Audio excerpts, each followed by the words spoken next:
I'm going to now turn it over to Anne. She could, tell you guys a little bit about her process of jurying and how she approaches this sort of thing in her curation as well. So without further ado, take it away, Anne. Well, thank you. Thanks for the introduction. I wish I lived closer so I could come over and print at the Halide Project. That would make me so happy.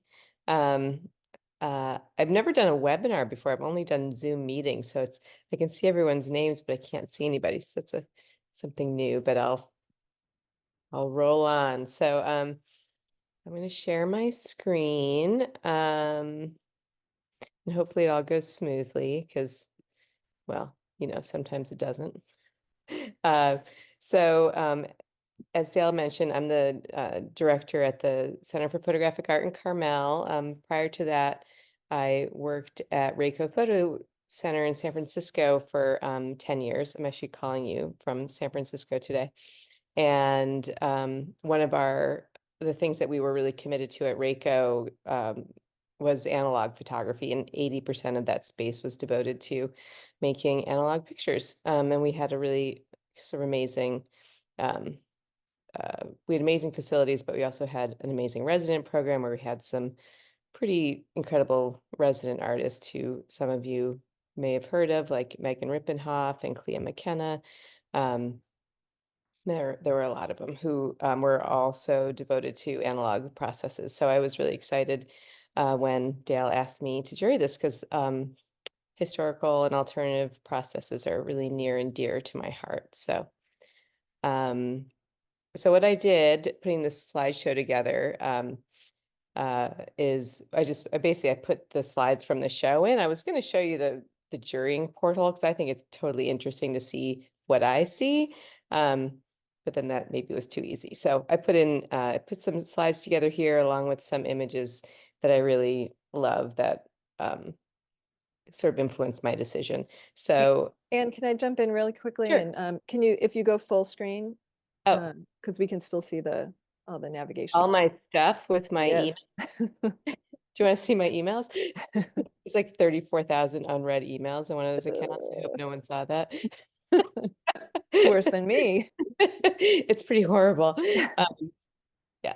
So anyway, so here if you haven't seen the show, and I wish I could come and see the show because there is something about these prints, seeing them in person versus seeing them on a screen, because that they're so beautiful and tactile, especially things like platinum prints. And so this first image is by Jeffrey Agrins, and it was really difficult for me to pick just one. He had several pictures that I really liked, and I think that is part of the jurying process that's really hard is that, if I could have had double the amount of images in the show, it would have still been a great show because there was so much fantastic work submitted. So narrowing it down, it's really when I had to half it from 60 down to 30, that really hurt. We'll say that. So if you didn't get in the show, it wasn't necessarily because the work wasn't great. It was just the space is so limited. So um, one thing when I was in graduate school,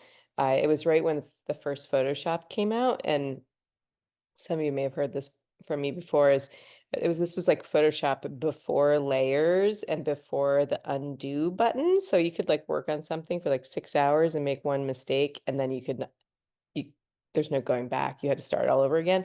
And I thought, forget it. This is for the birds. Like I'm gonna focus on historical processes. So I actually became a platinum printer, and I still think it's like the king of all processes, and I love it. So this for me, this image I just thought was really interesting with the vantage point and how this little house seems to be sitting on top of this bramble of snowy bushes. So I just loved so many things about this picture. And then Emma Backer. It was also great for me because there's some names that I knew because it's a blind jury for me, so I didn't see the names. I just saw the images. And so there were a lot of new names when I went in to put the slideshow together with Dale's help. She'd sent me the images, and I was like, oh, I don't know most of the artists in the show. So that was really exciting for me to like learn about all these new artists. But for me, when I was in graduate school, one of my teachers was Craig Stevens, and he taught my advanced black and white printmaking class. And one of the things we did in that class was mordensage, which was so hard. And whenever I was doing it, like the emulsion would just fly off, and it was like, oh my God, like why can't it look like it's so he had studied with Jean-Pierre Soudre, who invented mordensage in the 1960s. So when I saw Emma's picture here, I mean, it's very strange spatially, but I also like how she successfully retained the emulsion and it's just laying on the print like a veil. So that was really exciting for me, as was this picture by Christy Headley, which, I also don't know what this is, this abstract picture, but I just love the way that she's controlled the emulsion again to have it just kind of laying on the print like that. I think it's like sheer mastery. For anyone who has tried mordensage, you'll know that it's like, oh, this isn't easy. This is very hard. Um, and here I put in a picture by Jean-Pierre Soudre, who invented the process in 1965. And he was in this amazing show at the Getty, I don't know, it might have been 10 years ago now, called Paper Print Process. And there's a catalog of that show if you can get your hands on it. It was a really gorgeous show. And one of the people besides my professor whom Jean-Pierre taught, he also taught Elizabeth Opalenik, who I think is one of the true masters of the modern massage process. And I taught for years at the Maine photographic workshops, and I assisted Elizabeth early on when I was in grad school in the early 90s. And I tried to learn from her, and it still was like, oh no, I'm just never going to get this. But I am interested in how all these prints are unique. They can't really be reproduced. So here's an image from the negative, and here's another image from the negative, like two totally different reproductions of this image. So, and then, one of the things that, I mean, this could have been a show of like all cyanotypes. There was so much great cyanotype work submitted to the show. And, I had to be like, oh, we got to show a little bit of everything, which is one of the other things with my thought process was to have like a great range of mediums and different processes. So I really loved this image by Anne Barry. I just, I'm a sucker for like Francesca Woodman and Dwayne Michaels. And so for me, this picture just had a little bit of that mystery with a slow shutter speed. And also it's just a beautiful Sanotype. And then this image, like I actually don't know what the process is on this, but when I was putting the show together, I was like, well, maybe I could just have one more print and we could put this one in because I haven't seen an image on I don't know if this is a CD or just like a little disc, but um, it looks really interesting to me, whether this is like a salt print or emulsion transfer. I'm not sure, but I also like when artists think outside the box about different substrates that they can print on. I'm gonna jump in real quick, and Yeah. I don't see that Lynn's here tonight, but she actually did one of our previous light talks. Oh, right. So if people are interested in learning more about her process, we are now finally, thank God, archiving all of the videos that we have. And Hmm. I think that Lynn's is actually up on our Vimeo page, so people can check that. And she's actually a glass blower, so I would imagine that this is a hand blown. I don't know if that's the Wow. right term. Yeah, yeah.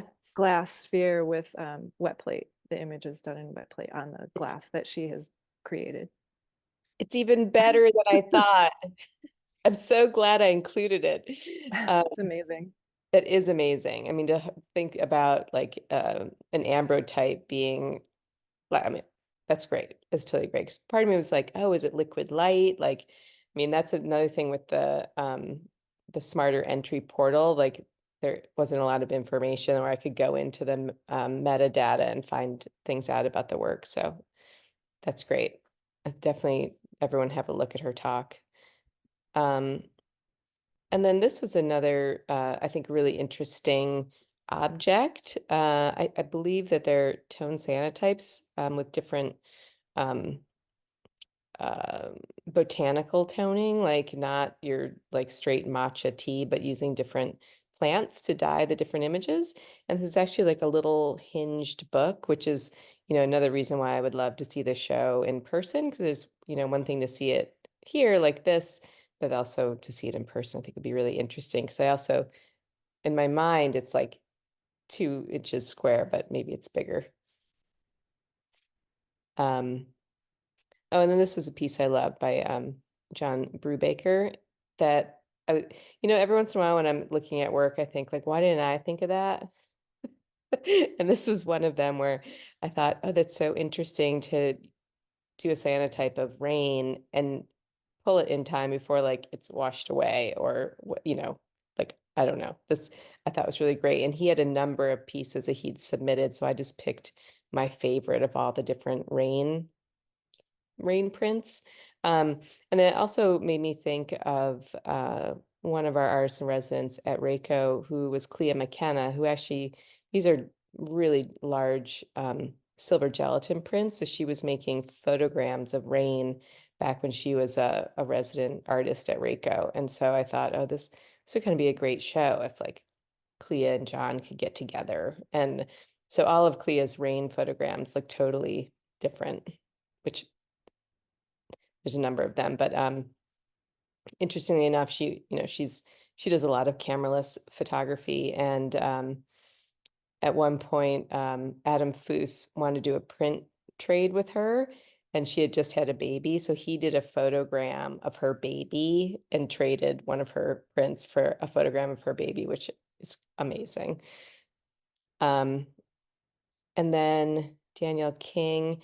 I mean, I loved this print. I mean, I also have, I don't know if this is a silver print or, a salt print. I don't know what kind of print it is, but of course it made me think of Alfred Stieglitz's equivalents, and just how, I just like the meditation of looking at the sky like that. I think this is a fantastic picture. And then uh, these, what are these called? These are called what type of print is this when they make it on the leaf? Chlorophyll. Chlorophyll print. One of our dear neighbors in Carmel, Bin Don, who invented this process, he just lives up the road in Gilroy from us. And, he invented this process and, he has all these portraits on them. And I just loved the gesture of this hand on this leaf. I just think it was so beautiful. So I was really, really drawn to this picture. Um, and here's another one I've seen Sally Chapman's work before and seen her, she has some large cyanotypes that were like hand colored with colored pencils and pastels. And so this was like a great surprise to see that she's doing something three-dimensional with the cyanotypes. And then also how she's, putting this little book together. And again, and this is another one I wish I could see in person because I love like Diana Bloomfield's little books, and I think that this book being, sculpture like this looks fantastic, and how saturated those blue tones are. So I think Sally's in the audience. Just want to give her a shout out. But I like that she's really pushing the medium of cyanotype, which is, one thing that is interesting for me with historical processes when people kind of push the boundaries on it, like that rain print of the cyanotype and like this cyanotype. It's just, a different idea for using historical processes in a contemporary way.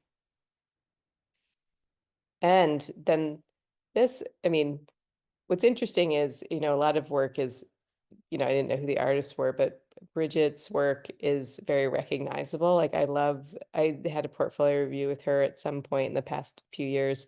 And I think these are made with peanut butter as like a resist. I might be making that up, but I know some of them because we both actually had the same teacher in graduate school, Pete Christman, who was this kind of renegade wild man who was making like peanut butter portraits and stuff. So I just love this as like an interpretation of the alphabet and like a different way of making a cameraless image. I just think this is fantastic. So I would also love to be in a room of these. She tones them differently. They're like completely beautiful. So, um, and then this image by Helen Cooper. I look at a lot of tintypes and wet plate collodion work, and there was part of me that it could have also been a collodion show because there were so many great collodion pictures submitted, and it was really hard to just narrow it down and be like, oh, we're just gonna take some of these and some of these and some of the, and it was really hard, but I thought this was a gorgeous portrait, and Helen was another one that had several images submitted where I was like, okay, I'm just going to take one. And it was really hard to just pick one. So I just thought this way the face and was kind of emerging from the background, which is really, really beautiful. Um, and then this also, I believe, is a collodion print, like an amber type, maybe. I'm not sure, but this picture by Mac Cosgrove Davies made me think of August Sander and like the people of the 20th century. And so, I thought about this, like the history of the German people and this great August Sander picture. And I think probably most people know who he is, but there was something about this like man at work that reminded me of this man at work. Um, and this, Nathan Lomas, I love the surprise that you just see that this guy's like in his underwear in the forest, but he's actually having a cup of coffee. But this is also a beautiful wet plate image, and I've had the honor of seeing these plates in person, so I know how good they look. And um, and then this was another collodion portrait that I just thought was really evocative. And when I was at Reiko, we used to teach wet plate collodion, and it's just a process that I love. And um, so it was wonderful to see these. And again, really hard to just decide on a few because to give it a variety. Um, and then this picture by David Dranoff, A Chance to Cool Off. It's, I was like, oh, I need some street photography in this show. And so this, for me, was just this wonderful moment of this choreography of the people in the fountain. It made me think of other great street photographers like Bruce Davidson and like Eugene Richards. And I love this picture of, how hot it gets in the city and this amazing picture by Eugene Richards. So appreciate that sort of nod to street street photography. And then Dora Duan, this photograph, I had seen some of these pictures in person at Chung 24 Gallery in San Francisco. These little, I believe they're cyanotypes, tone cyanotypes, and just the way she's was put the emulsion on, and not in this, standard way with this wonderful shape that I just love. I just love the look of these. So I'm so happy that you have one there. They're so, so beautiful. Um, and then this was a new artist for me. I'd never seen this work. And I just thought, I think this is also collodion, that I just loved this as a diptych, this I actually don't even understand like what's happening, how the texture is going into the second plate, but there's just something wonderful and transformative about this that's, I don't know, it's just magical. So this is a great surprise for me, and I wish I could see it in person. And then Levi Wolf, this picture reminded me of this. I was actually looking for this slide on the internet, but back when I used to teach history of photography, I had all these different pictures that I would show in my, different lectures and about like shutter speed and the development of photography. And there was this great photograph of this person playing a violin from like the 1900s. And there's something about this photograph being about jazz and the energy of the music, and then having that slow shutter speed, I think just looks fantastic. Um, and this picture I came back to a lot when I was searching. It's one of the things I do when I'm jurying is I'll look at the pictures individually, and then I can put the whole thing into thumbnail format so I can see how they look together. And Charlie Kowalski had a number of pictures I really loved, but this one for me was the strangest, was just thinking about like architecture and how this piece doesn't wrap around the back of the building, how it's like, I don't know, it's just a really weird facade. So I like that he saw this and then he's sharing it with us. So it was a really wonderful image for me. And this is another one that is, I just kept coming back to. And Magda Kubik, she had a number of pictures that I really responded to, and it was hard to pick just one. But the way this figures on the rock with that, I don't know if it's lichen or salt or what, something that's emanating around her head. And then I'm also guessing from this little light leak that maybe it's a plastic camera image or Hulga image. And so I think there's just something sort of wondrously strange about this image, and I keep coming back to it. Like part of me was like, oh, it's kind of like a Ralph Eugene meat yard, but different. It's like, I don't know, really fantastic. Um, and this photograph of Christine Lorenz, like I was thinking about Jan Groover and the still life photographs, and there's just something wonderful about this object that is totally translucent, whether it's glass or whether it's an inverted negative. Like I'm not sure. I'm also not sure if it's a salt print, but I just thought this was, beautifully seen, and I like that she recognized this and captured it. And then Fruma, this is Fruma Markowitz. This is an image I would love to see in person because of the mixed media with the cyanotype and then what appears to be this like kind of three-dimensional painted cup on top of the little textile.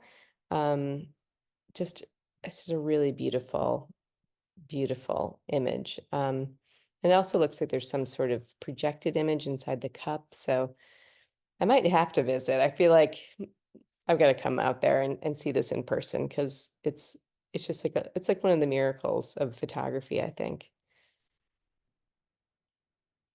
And then this image was by Robin Moore. Um, Sometimes with landscapes, they can be, I don't know, this one was like a sleeper for me. The more I kept looking at it, the more intrigued I was. This feels almost like there's some ghost image happening in the middle of the frame for me. But then, I don't know, it's just tonally gorgeous. And I don't know if this is a photogravure or like a tone cyanotype. I'm not sure what it is, but I think it's just like a really sublime and magical moment. So I really appreciate this maybe it's even a pinhole. I'm not really sure, but it's really exciting.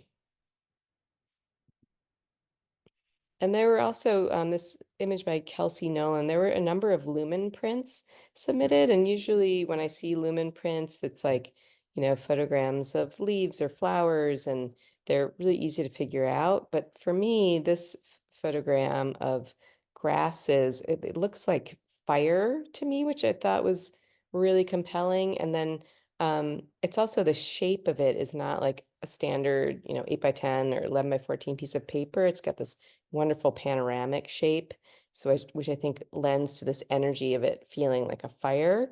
Um, so I really, really loved this picture. So that was my one lumen. Because it's also another show that could be the lumen show, right? And then it's like, how do you narrow it down? So I just went for something I'd never seen before, which is great. Um, and this also is another picture. Like I hope Paula Pink is here and could tell me like what's happening with this image because it seems to be made of light, like, but I don't understand it. But I thought this was also interesting as an image that is like nothing I've seen before. So really wonderful. Almost it feels like an electric picture. It feels like it's made with electricity. And then I am like one of my weaknesses in life is a photo booth. So when I saw this photograph that was all photo booth strips tacked to a wall, I don't know where this is taken or the scale of this, but there was something just really wonderful to have a photograph of all these photographs, which of course made me think of Walker Evans and this penny picture display in Savannah in 1936. And I was like, oh, this is like the modern day equivalent of this photograph like 90 years later. So it was very exciting for me. And then this photograph, I actually was trying to get the Russian characters to type this in, but I was having trouble. But there's something about this, the reveal of this moment with um, the shirt being unbuttoned and then that the goosebumps on the skin is just so beautiful. And then also just thinking of the way how the print looks tonally, how it's printed so dark. Like I just thought this was a really beautiful image. Let's see.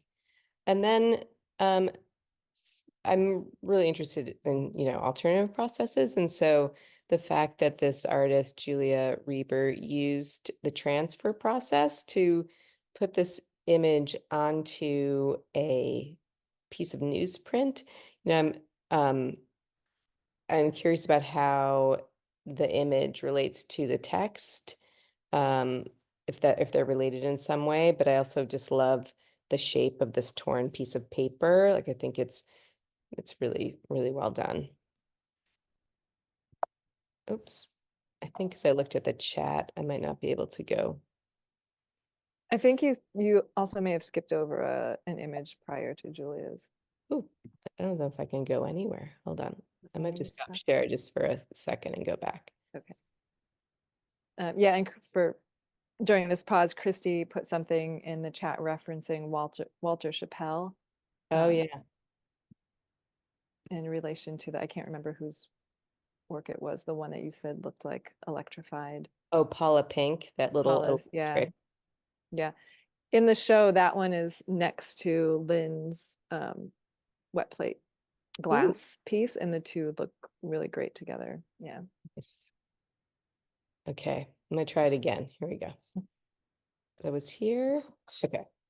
Here, Walker Evans. Gonna love it.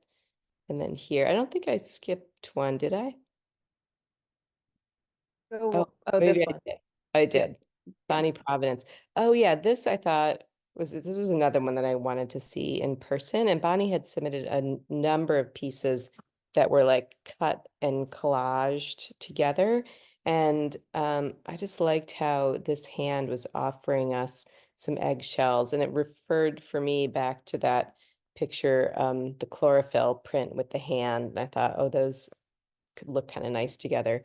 Um, but this also, when I looked at it, I could see that there was some writing on here, which, I feel like there's more of a story to these pictures, but I thought this was a lovely, lovely collage. Um, that little house. And then this transfer, because I know that transfers are not easy. And I liked that this had these imperfections. And it's this felt like a, old photograph from like the 1930s, but then, I don't know. There was something really gritty about this one. And I did like how it related to Julia's piece, this piece by Hannah Meyer.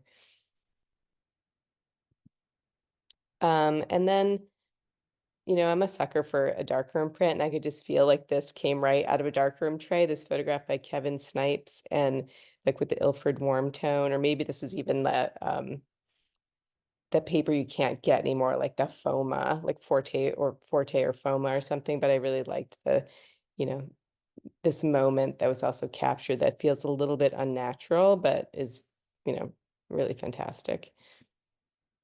And then also I like the way these two related to each other. But this Cyanotype by Tom Trusty, like I just love how that branch photogram is over the top of the face for this what I'm reading as a statue, but I'm not sure. Like there for me, it's like a lot of mystery in this picture. And it's also just really beautiful. So this is another contemporary Sanatype that I think is really beautiful and subtle, tells a story. Um, and I saved my best of show for the end, and it was, when I was looking, I was going back and forth between a lot of different pictures for the best of show, and this photograph by Stephanie Slate called The Hollowing. It didn't look like anything else in the show. This is I think it's a dry point photogravure or something. But I was thinking about those like hidden mother pictures. I was thinking about like, the silhouette of this figure with the hands coming out. And then one of the other reasons that I gave this picture the best of shows because Stephanie actually had a number of other pictures that she submitted that I didn't take into the show, but I really wanted to, but was limited by numbers. So she also had this picture, which I thought, was really strange and beautiful. And she had this picture, which again was like, it's like these strange kind of corpse picture, but also really beautiful. And then this picture, which was completely strange. And so since I couldn't take all of them, I just decided to give this one the best of show because I thought it was really evocative. And it was, yeah, I just think it's really like nothing I've ever seen before. So that is a bit about my juring process and how I put the show together. And I know that wasn't super long, but are there any questions, or how do these things work from here? Well, now we open it up to Q&A, and I know that there are a lot of or several of the artists who are in the show are in the audience. So I know that you had questions about some of the people's processes and whatnot. So if any of the artists who were included and had a question about how your image was made or what have you, feel free to type it in the chat for everyone to see. Or also there's a raise hand function that you can use, and then I can turn your mic on and you can speak. But also for people who might not be in the show, if you have any questions, or people who are in the show and have questions about other people's work, or again about Ann's process, please feel free to put the questions in the chat, or again, you could do the raise hand function. And I get a transcript of the chat after the talk. So if you have comments that you want to share, again, like Christy referenced Walter Chappelle. So if anyone else has any artists or photographers' images that came to mind while we were looking through these that you want to share with everyone else, feel free to put those in the chat as well as a reference. Yeah, I really liked, it was interesting, your like art historical references. And it's interesting to see, like you can kind of ascertain the jurors' background or focus by how they approach jurying, and seeing how you're kind of equating or relating some of the works that you chose to art historical or photo historical images or artists was really interesting. Oh, and Paula Pink, she says, yes, her image was made in the darkroom using an electrical device with light and plant forms. Wow. And she hadn't known about Walter Chappelle until she had learned the process, but definitely an inspiration. Thanks, Paula, for clarifying that. That's great. Electrical device. I like Yeah. that. What? Christy says, token number one, this is a photogram of a cut lock of hair that has been more massaged. Amazing. Oh, the tintype, Judith, it says the tintype diptych was double exposure with a snake skin. So smart. Like, why didn't I take that picture? That's usually what gets the best of show. It's like, why didn't I make that? Like, so jealous. So smart. So smart. There's so much creativity in this group. I mean, that was one thing. I mean, like this technical prowess, but then there's like so much great work, like just such creativity. And um, it was really hard. I mean, usually jurying, I don't know, I wouldn't say it's easy, but this was definitely one of the harder ones to be like, oh, how do we do it? How do you do just 30? Well, we're glad to have given you that challenge. That was good. Challenges are good. Oh, being in the land winterlight is a photopolymer gravure. Is it from a pinhole camera, Robin? Totally curious about that. Such a beautiful image. Oh, not a Mm. pinhole. Interesting. Really Oh, beautiful. I know, while people are typing in, oh, wait, general question from Stephanie. What sparked your own personal interest in photography?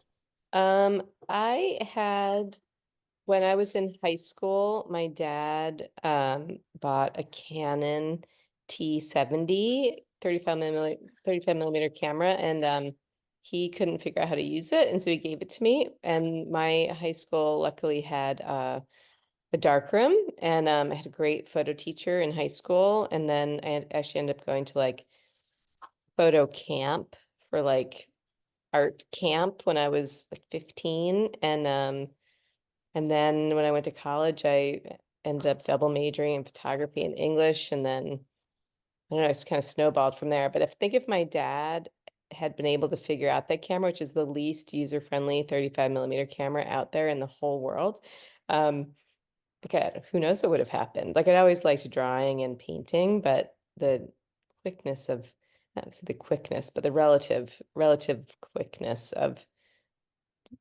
photography and film versus making a painting was like, oh, this I could really do this. It's really great. So I went to grad school for photography in the end and then taught for years from there. So um there's a question. Yeah, so Jackie Neal has some students in the Zoom who are doing some curation of their own. So she has a slew of questions. So was there a specific set of criteria for choosing the work for the show? I heard you speak to how the photographs worked with each other, and I know that the photographs that referenced historical photographs or artists in the past, and then also the general enjoyment of photographs. And was the selection sort of organized in this way or with a specific criteria, or was it more organic and after the fact kind of organization? So yeah, just generally how you approached your selection. Um so I mean for me, I because it was the Halide project, I was guessing that everything needed to be analog. So I was going on that basis. And so I wanted to pick a variety of different mediums, like I said, like so it wouldn't be all cyan types, those are the blueprints, like and it wouldn't be all tin types.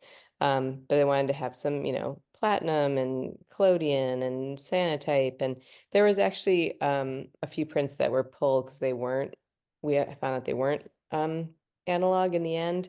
But I had pulled in a color print as well because I thought it was a C print. But that's not here. But so I guess for me it was a variety, and then I mean I can show you. I wonder if I have it open. Um, and more a variety of subject matter too. Like I also didn't want it to be like all portraits or all landscapes. That's for this particular show. I've definitely judged themed shows where, it's about water or something, and then everything, tends to have the same general theme. But yeah, mostly, I mean, some photographs I thought were using, like as I mentioned, using the historical process in a new way, in a contemporary way that was really exciting. Um, or, I like, I'm really interested in photography books. So there's a couple little book art pieces I thought were something different that you don't see all the time. And I also think in terms of thinking about how the gallery works, like those are more interactive pieces that don't function the same way as a two-dimensional piece of art. So I think it's nice to mix those in. I don't know if I'm answering the question exactly. I think different a lot of what was selected was based on what was submitted.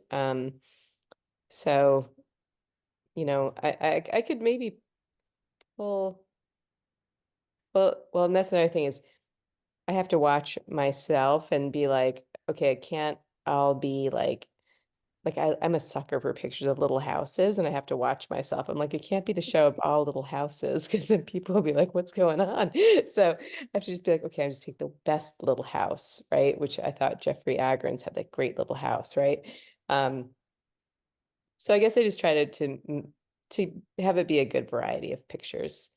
Um, Well, that's also interesting too, just thinking of how you approach kind of an open theme show and how you go about selecting a variety, and that it's like like you're saying, keeping your personal predilections in check and kind of trying to do it with a an open mind to various processes and like types of imagery and whatnot. Yeah, like I think street photography is really like, that's a genre. There wasn't a lot of street photography put in the show, but that one um picture I thought actually went with one of the pictures we pulled out. I thought they were kind of a good Mm. bookend, but yeah, it's a I think the open theme ones are actually harder than the themed one. Like if you have I recently did a show about trees. Like that's not what's easy. It's like, oh, the trees show. But uh yeah, I mean I like yeah, a variety, just a variety. Um So there wasn't, like, going back to Jackie's question, like not necessarily like going in with a set of criteria other than, having that kind of variety For in this the show, yeah. selections. Yeah, yeah. Variety, different processes, different approaches to the medium.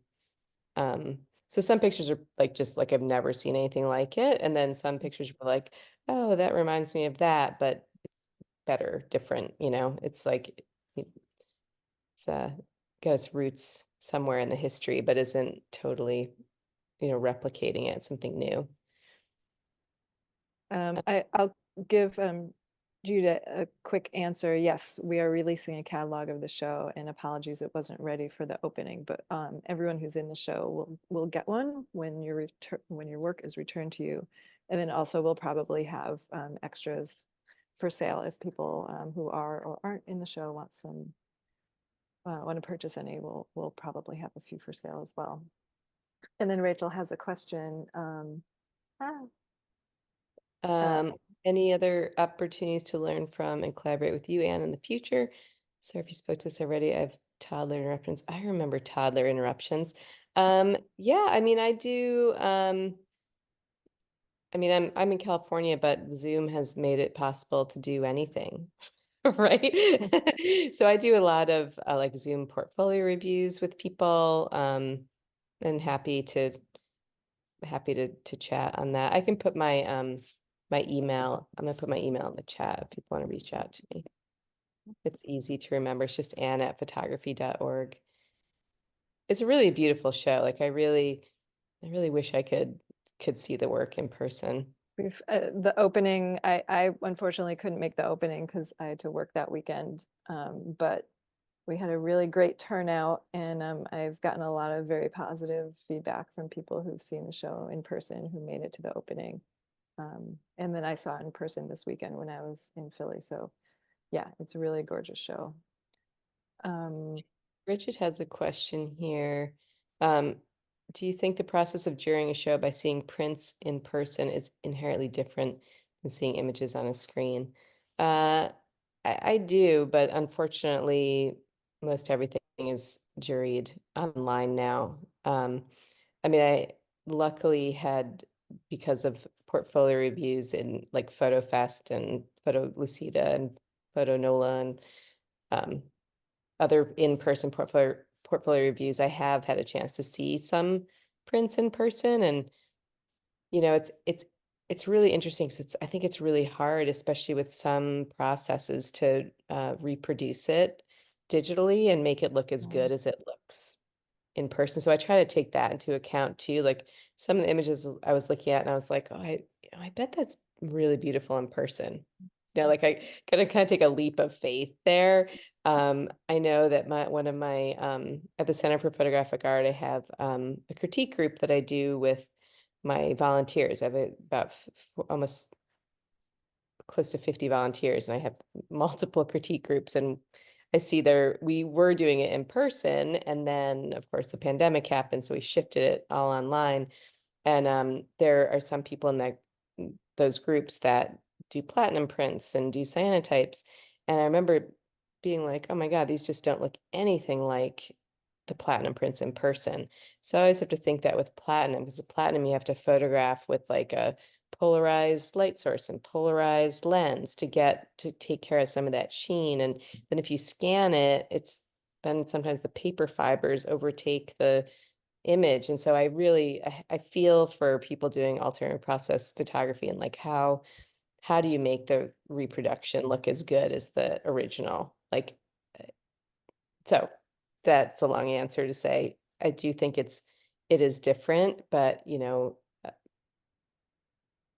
I think in a show that is all alternative processes, that you kind of try to hope that you're picking the ones that are going to look really good in person. And it's like, as I know, like if someone said to me, oh, here, scan this salt print, make it look good, I'd be like, what? I'm not, I'm like 100% analog. Like I just shoot a wooden camera. Like I don't know how, unless I was shooting a film camera to reproduce. I don't even know how to scan anything. So I'd be sunk.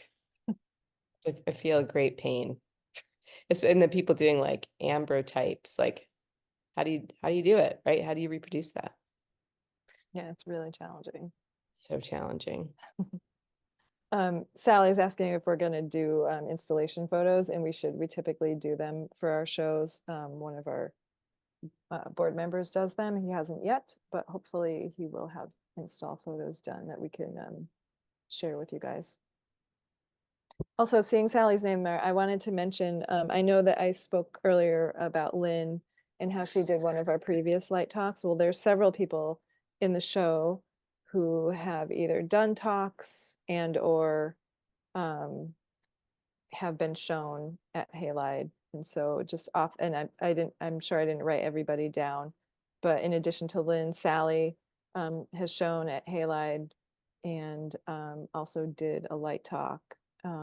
Maureen Cooper as well. And then Bridget Kahn has done a talk. She's going to be in a show that will be up at Halide in September. And I may have missed someone or maybe more than one someone. So if you have done a light talk for us or you have shown at Halide, feel free to pop your name in the chat too. Like I said, our videos are finally being archived on our Vimeo page. So please do check that out and you can start watching our backlog of light talk videos. And this one will be on there at some point, hopefully soon too. So, but does anybody have any more questions or comments? And also remember that I'll share a transcript of the chat with Ann too. So if you want to put anything in there that's not necessarily a question, but you want to share with her, I'll share the whole chat transcript with her so you can put comments in there as well. Yeah, and feel free to email me. I'll get to them before sooner than these other 32,000. What happens, I do a lot of driving, and when I'm driving, I don't check my email, and then it's in those hours, it's like, oh my God. But Black eventually, hole. yeah, the black hole. I eventually dig out of the black hole. Oh, I did think of one thing. I was going to announce before that our April speaker for the Light Talk series is actually going to be Stephanie Slate. Oh. And I have the date written down here, the 29th of April. So Stephanie was the Best in Show, the grand prize winner. And so part of that, the prize part of being selected by the juror is that the following show, which is typically our spring show, but this year it'll be taking place in June. Their work becomes the foundation of that show, which I curate. So for instance, Sally was the grand prize winner last year. And so I created a show around her work. And so I'll be doing the same with Stephanie's work. So that show will be on view in June. And Stephanie will be our next speaker in April on the 29th. So it should already be on the website. You should be able to sign up. So feel free to go to the site and sign up for Stephanie's talk next month. I just put it on my calendar. Very exciting. All right. Thank you, Terry. Terry says the show looks fantastic and congratulations to everyone. Yes, definitely. Congratulations to everyone. Great. And thank you, Melanie. Yeah, hopefully this talk, Ann's talk, gave people kind of an insight into what goes into during a show like this, because it is kind of like a unique challenge to put together a show of very disparate works as far as subject matter and process. And so being able to look at all of those images and pull together a show is pretty amazing. So thank you, Ann, for doing it and being part of the whole process. It was a pleasure. It was great. All right, well, you're welcome, Stephanie. If there are no other questions or comments, last chance to put something in the chat. Thank you. You're welcome, everybody. All right, well, thank you guys all for coming, and thank you again to Ann for doing this talk and also being our guest juror. And hopefully we'll see everybody either in person or online in the future. Sounds good. All right, Thanks, thanks. everybody. Good Congratulations. night.